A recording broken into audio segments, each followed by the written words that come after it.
जो राजा बनता है उसके सिर पर सर्वदा कोई विशेष बोझ होता ही है। तुमने सच कहा भरत।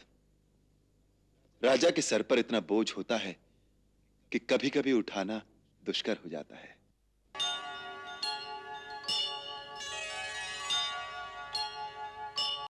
यह समय आंसू बहाने का नहीं है।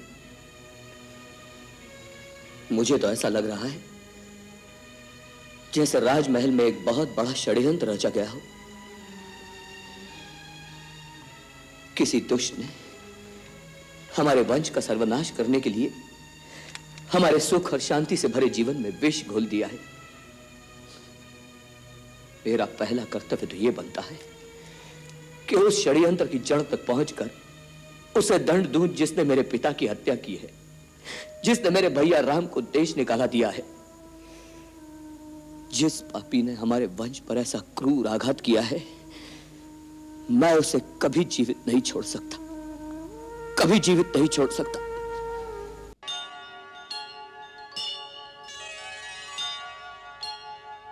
अरे मेरे भाग्य तो उसी दिन फूट गए जिस दिन मेरे श्रीराम भैया वन को चले गए। वो श्रीराम भैया जो तुम्हें अपनी माता से अधिक स्नेह करते थे, वो कौशल्या माता जो तुम्हें अपनी बहन से अधिक समझती थी, उनके इकलौते पुत्र को वन में भेजते हुए तुम्हारे आत्मा ने चीत्कार नहीं किया? तुम्हारा हृदय खंड खंड नहीं हो गया? ऐसा क्रूर वरदान मांगते हुए तुम्हारे मुंह में कीड़े क्यों नहीं पड़े? तुम्हारी जीवा गल क्यों नहीं गई?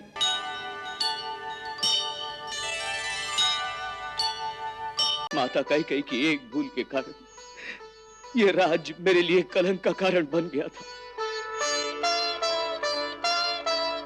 फिर भी चित्रकूट में आपकी आज्ञा मानकर 14 वर्ष तक यह कलंक अपने माथे पर लेकर मैं जिया हूं।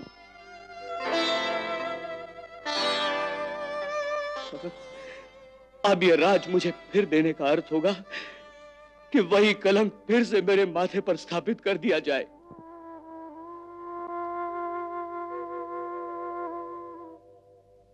नहीं, मैं आत्महत्या कर लूंगा, परंतु यह कलंक फिर से अपने माथे पर नहीं लगने दूंगा।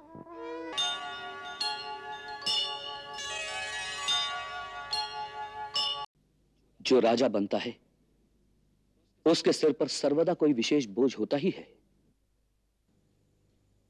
तुमने सच कहा भरत। राजा के सर पर इतना बोझ होता है कि कभी कभी उठाना दुष्कर हो जाता है। मैं तो कभी यह भी सोचता हूं कि तुम में से किसी एक को यह राज्य सौंपकर स्वयं सीता के साथ वन में जाकर तपस्या करो।